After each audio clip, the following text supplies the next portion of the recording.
We had Amiram Levenberg, who joined us later, who was the CEO of Gilat, another Israeli company. So I think without the help of these people, it would be very hard for us to get to where we are as quick as we can.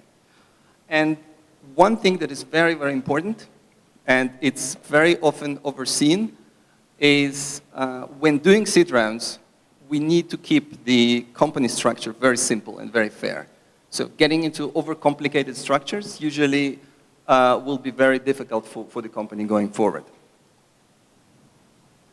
So when you move to the A round, when we moved to the A round, which we'd done just a few months after finalizing a large seed round, we realized it's a completely different game. First of all, there's a completely different set of requirements. The company being seen by venture capitals in a very different eyes than from seed investors. It's also a very, very important question is with whom you want to go. You want to go with someone who is a banker or someone who is a doer, who's done a startup, who has built companies, or someone who knows how to bring more money. So that's an important decision. And you need to know if you want to raise it here in Israel, you want to raise abroad. And this is kind of recommendations based on our experience. Number one is you need first to understand your direction. You need to know where you go as a company and how much more capital would you need and who should be your investors going forward. So that's very important in identifying who is your Series A investor. You need to always choose your investor. You should never let investor choose you because you need to know with whom you're going and where you're going. It's very important to raise capital from the position of strength, especially in the cases when the company is on the brink of a bankruptcy. It's hard to get investment, and definitely not in the good terms. At the same time, when you just finish round and numbers are good, it's a very good thing to raise, which is kind of counterintuitive. You need to prepare a lot of materials. It took us months and months to actually prepare all the materials we needed for, not only for the due diligence, but also for the pre-deal due diligence. And something else that is very important is to understand the market. One of the advices we actually get from the board members is before raising locally, you need to go on the roadshow in the US, in Europe, and understand how investors are looking at you, what is the right value for the company, what are the perspective of the investor, and that usually helps you to identify what you want to achieve. So to summarize, we just announced that we raised 6 million a round. We raised it actually from the Australian VC. I know it's not represented here, but the interesting thing about the Australian VC was it was built by doer. It was built by someone who established and built a company to $6 billion worth. So he knows how to take company from where we are today to the next level, and it was very impressive for us, so we thought he's the right partner. And something that is very, very, very important, again, one of our investors told us that VC industry tends toward overcomplicating deals. So the legal terms, everything is too overcomplicated.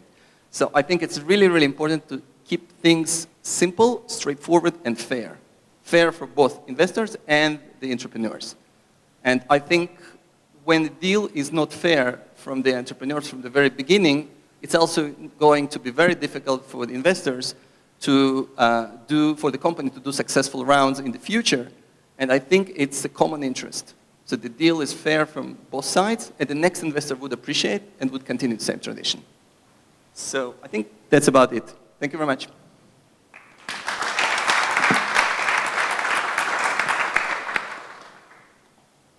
Thank you, Victor.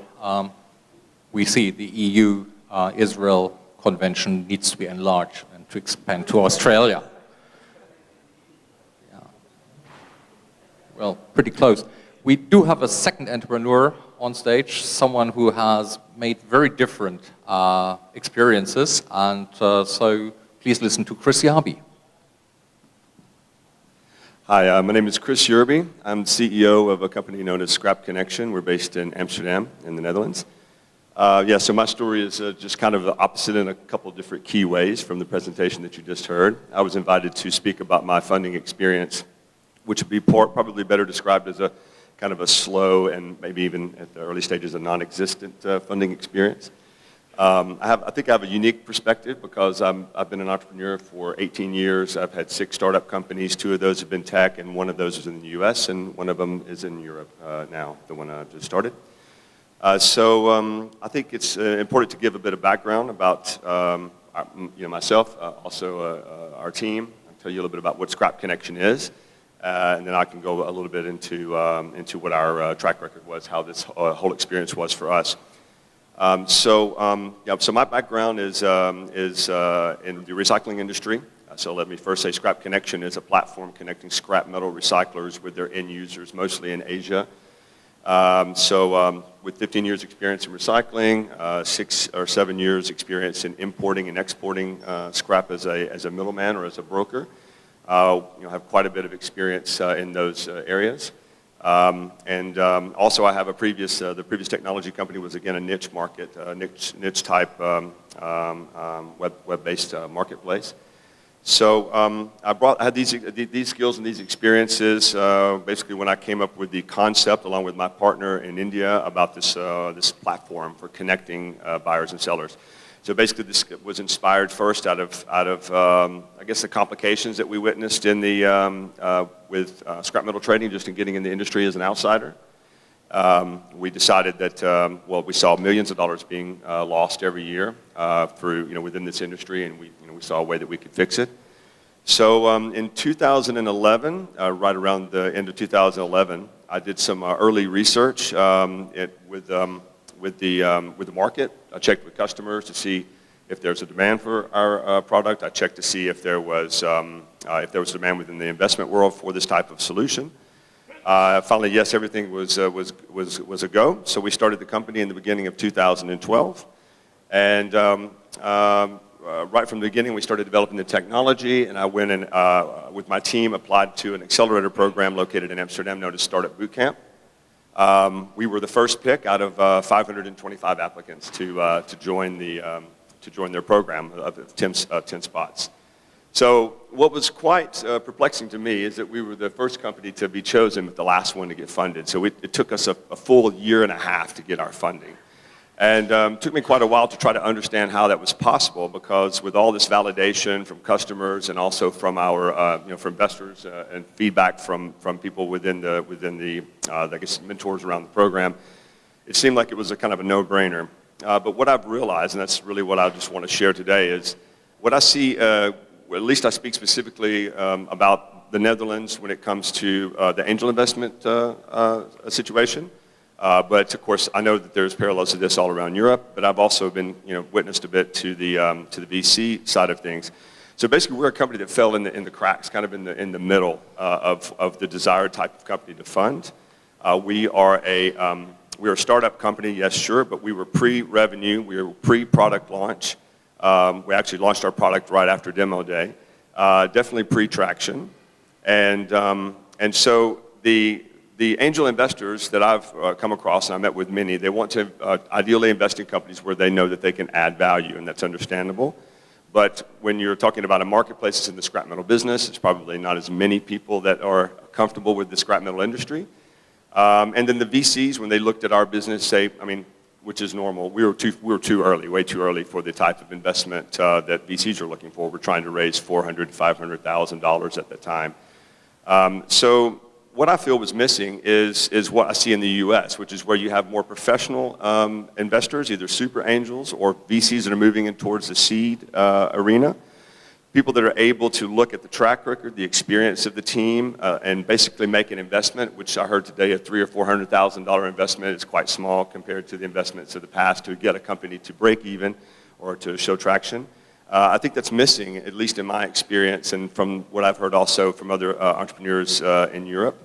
I think we need more of a push towards this type of model in the U.S. where you have more sophisticated investments, investing on teams, not just on the revenue attraction.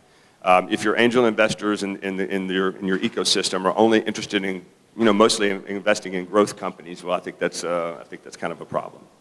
So that's my perspective. I should say, I guess since that point, it took us. We were a year in after demo day. So month 19, as I recall, we were funded by a local investor who did understand marketplaces, and obviously things have gone much better since then. That's the good part of the story. But I feel like, unfortunately we lost a lot of time, and I think this situation might also lead to the reason why some of these earlier companies that I've known, including ourselves, have looked at going to or have moved to the U.S. to try to take their idea to another area. So I would like, as a European now, having lived in the Netherlands for 5 years, I'd like to see that change. So that's my story.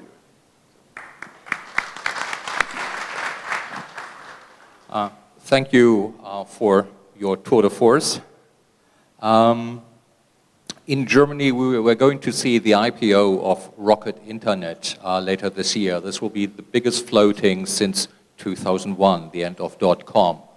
And it's very much in the business news. Is this showing, again, the end? Or is it a new beginning? Who of you knows Rocket Internet, is familiar with the name? Okay, some. Who of you intends to invest?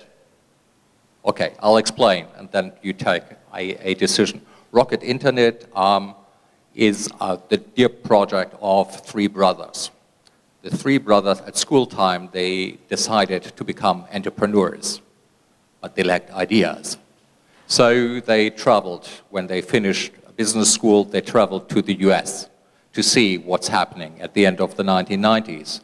And they loved eBay. eBay was then a true and pure North American concept, and they thought, that's fantastic, we should have had that idea. And initially they copycatted it extremely. So they plagiarized everything, learning, doing it in the same way. About a year later, Alando, that was a bit like Aladdin, which was, again, a bit of stealing. There was nothing new, it was eBay pure. eBay decided to go global and to invest into Germany. And the question was whether to start from scratch and disregard Alando or purchase Alando. eBay did what, in the end, smart minds told them: purchase them, although you may hate them. So that's how the Samba siblings made their first millions. They invested into Jamba, which I thought was wild, but I was the wrong target audience. Jamba was the little song tones for your Blackberries, for your Nokias at that time.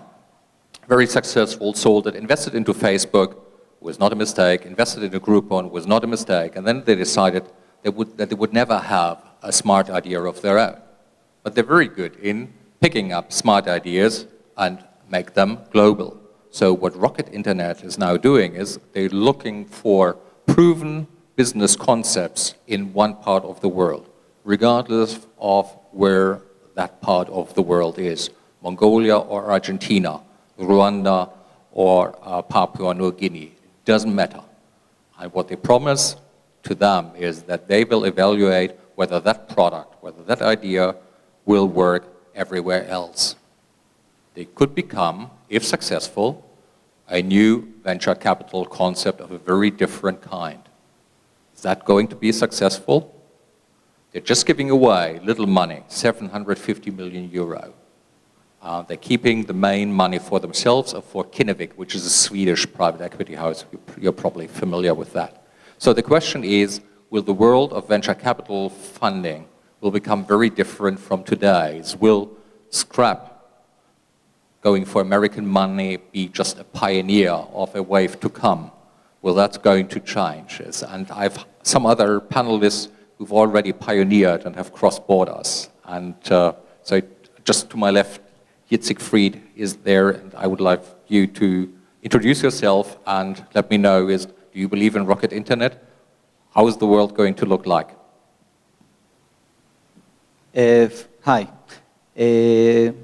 Should I introduce myself first? Hi, my name is Itzik. I'm the managing partner of Takwin Labs. Takwin is a new fund that was structured by two of the leading Israeli venture funds, JVP and Pitango, Chemi Peres, actually in person. And the third party was Imat El-Khami, a very successful industrialist. And the goal of Takwin is to invest in Arab entrepreneurs and also to spread outside of Israel and to build branches across the region in other countries. And the idea is also not just to give money to the companies, and this relates to Rocket Internet to some extent, but to help them build the companies, because we came to the conclusion that the entrepreneurs, the Arab entrepreneurs in Israel, we have a huge talent base, but this talented group does not have access either to venture funding, and they do not have access to the ecosystem that Israel is so proud of and so strong of, and which was discussed earlier. So we're talking about 20% of the population. And just to give some idea about this group of population, today in our leading technical institution, the Technion, 20% of the students are Arabs, which reflects their portion in the population in Israel, but over 30% of the cum laude students, the excellent students, are Arabs, meaning there's a lot of ambitions there. To some extent reminds me of what my grandfather told me when he grew up as a Jew in Europe. The Jews needed to excel in order to become equal, to some extent. Now, as to Rocket Internet, one of the interesting things about them is that they say in their site, we're not investing in companies, we're building companies. To some extent, we're thinking about the same way, just giving money to entrepreneurs, especially in developing countries, where Rocket Internet is going to, is throwing good money to the wind in most sense. However, localization is a very challenging aspect. We, as a fund, are not looking to take great ideas that work in the West and to localize them in the Arab market. We are looking to invest in great people that will know how to do the job. If it requires localization, let them do it. Their model is very unique, and I think they are an exception that shows the rule. I can tell one business case that I suffered from, and you learn from your lost battles more than you learn from your victories. When I worked for, I'm sorry, I didn't introduce myself in my history. I studied physics before my army service and law after, and I was the senior advisor of the Minister of Finance. I was VP Business Affairs for AOL, a partner in ArgoQuest holding company, and I was also the CEO of Momenis, a company that has 80 million users and develops mobile platforms.